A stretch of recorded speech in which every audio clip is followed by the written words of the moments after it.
आज के इस वीडियो में हम आपको निलंबित, बर्खास्त, सस्पेंड और डिसमिस में अंतर बताएंगे। आपने कभी न कभी इन शब्दों को सुना होगा, लेकिन क्या आप जानते हैं कि निलंबित, बर्खास्त, सस्पेंड और डिसमिस में क्या अंतर होता है? यदि आप नहीं जानते तो यह वीडियो आपके लिए फ़ायदेमंद होने वाली है। आइए जानते हैं इसके बारे में इस वीडियो में। क्या होता है निलंबित होना? किसी कर्मचारी के निलंबित होने का अर्थ होता है कि उसे सस्पेंड कर दिया गया हो। निलंबन को ही अंग्रेजी में सस्पेंड कहते हैं और इन दोनों शब्दों का अर्थ एक ही होता है।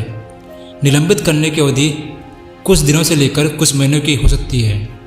दोस्तों, निलंबन का अर्थ नौकरी से निकालना नहीं होता है। किसी कर्मचारी के निलंबित होने का अर्थ है कि वह अब कुछ दिनों या महीनों के लिए कार्य नहीं करेगा। सामान्यतः किसी कर्मचारी का निलंबन उसके विभाग द्वारा किया जाता है और जिस भी आरोपों के कारण उस पर प्रतिबंध लगा है उन आरोपों की जांच की जाएगी। यदि वो कर्मचारी संबंधित आरोपों से बरी होता है या उसे आरोपी का दोषी नहीं पाया जाता है तो उसे फिर से नौकरी पर बहाल किया जाता है। इससे हम समझ सकते हैं कि निलंबन के बाद भी नौकरी पर बहाल होने का अवसर होता है।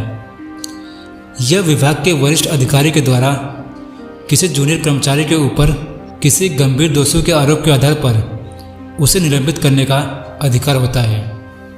यह एक प्रकार का दंड है। निलंबन की अवधि बहुत अधिक नहीं होती। इस दौरान संबंधित कर्मचारी का वेतन और महंगाई भत्ता आधा कर दिया जाता है। हालांकि उसे वापस नौकरी पर बहाल होने के बाद पूरी सैलरी और महंगाई भत्ता मिलने लगता है। दोस्तों, आप जानते हैं बर्खास्त का मतलब क्या होता है? दोस्तों, आपने कभी न कभी बर्खास्त शब्द सुना होगा, किसी न्यूज़ चैनल पर या फिर किसी न्यूज़पेपर पर। बर्खास्त का अर्थ होता है कि किसी कर्मचारी को उसके पद से हटाना यानी नौकरी से हटा देना। इसे अंग्रेजी में डिसमिस कहते हैं। सामान्य तौर पर किसी कर्मचारी को बर्खास्त तब किया जाता है जब उस पर लगे आरोपों की पुष्टि हो जाती है। जैसे कि आपने वीडियो में पहले सुना कि किसी कर्मचारी को जब सस्पेंड किया जाता है तो उस दौरान उस पर लगे आरोपों की जांच होती है। इस प्रकार जब वो निर्दोष साबित होता है तो उसे फिर से बहाल कर दिया जाता है। वहीं यदि उसे दोषी पाया जाता है तो ऐसी स्थिति में उसे नौकरी से बर्खास्त कर दिया जाता है। दोस्तों, बर्खास्त होने पर उस कर्मचारी को फिर से बहाल नहीं किया जाता है। यही नहीं, इसके अतिरिक्त उसे किसी प्रकार की सैलरी या महंगाई भत्ता नहीं मिलता। बर्खास्त हुआ व्यक्ति कहीं और भी नौकरी के लिए आवेदन नहीं कर सकता है। उसे कहीं भी सरकारी नौकरी करने की अनुमति नहीं होगी और न ही उसे किसी प्रकार का चुनाव लड़ने की अनुमति होती है। जिस नौकरी से उसे बर्खास्त किया गया है उस नौकरी से मिलने वाली पीएफ की सुविधा भी उसे नहीं मिलती। उसे सिर्फ ग्रेजुटी ही मिलेगी। किसी भी विभाग के कर्मचारी को बर्खास्त करने का अधिकार संबंधित विभाग के वरिष्ठतम अधिकारी का ही होता है। दोस्तों, सस्पेंड क्या होता है? आपने इसके बारे में भी सुना होगा।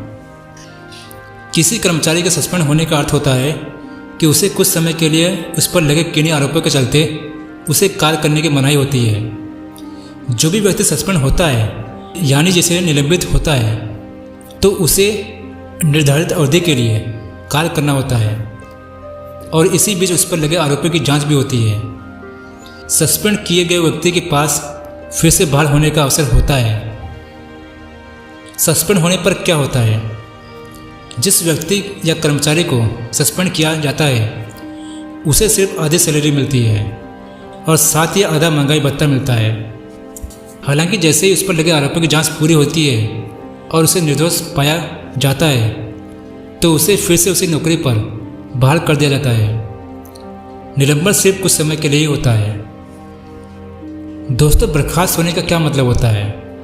दोस्तों, बर्खास्त होने का अर्थ हुआ कि किसी व्यक्ति पर लगे आरोपों की जांच में उसे दोषी पाया जाता है और उसे उसके पद से हटा दिया जाता है।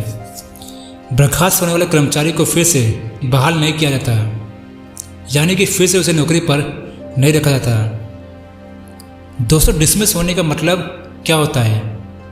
जब भी कोई कर्मचारी को बर्खास्त या फिर नौकरी से निकाला जाता है तो उसे डिसमिस्ड कहते हैं। जो भी व्यक्ति डिसमिस किया जाता है उसे उसका वेतन और महंगाई भत्ता मिलना बंद हो जाता है। इसके अलावा उसे पीएफ भी नहीं दिया जाता है, सिर्फ ग्रेजुटी पर ही उसका हक होता है। दोस्तों, आप जानते हैं सस्पेंड और डिसमिस में क्या अंतर होता है। सस्पेंड होना मतलब निलंबित होना, वहीं डिसमिस होना मतलब नौकरी से बर्खास्त होना, यानी कि नौकरी से निकाल देना होता है। किसी कर्मचारी के निलंबित होने पर उसे आधा वेतन और महंगाई भत्ता प्रदान किया जाता है। वहीं यदि कर्मचारी बर्खास्त किया जाता है तो ऐसे में उसे किसी प्रकार का वेतन, भत्ता और पीएफ नहीं मिलता। दोस्तों, निलंबित हुए व्यक्ति को फिर से बहाल किया जा सकता है, जबकि बर्खास्त किए हुए व्यक्ति को बहाल नहीं किया जाता है। तो दोस्तों, अब आप समझ गए रहेंगे निलंबित, बर्खास्त, सस्पेंड और डिसमिस में क्या अंतर होता है। उम्मीद है आपको ये वीडियो पसंद आया होगा। अगर आपको हमारी वीडियो अच्छी लगी हो तो हमारी इस वीडियो को लाइक कीजिए, शेयर कीजिए और चैनल को सब्सक्राइब कर दीजिए। धन्यवाद दोस्तों, आपका दिन शुभ हो।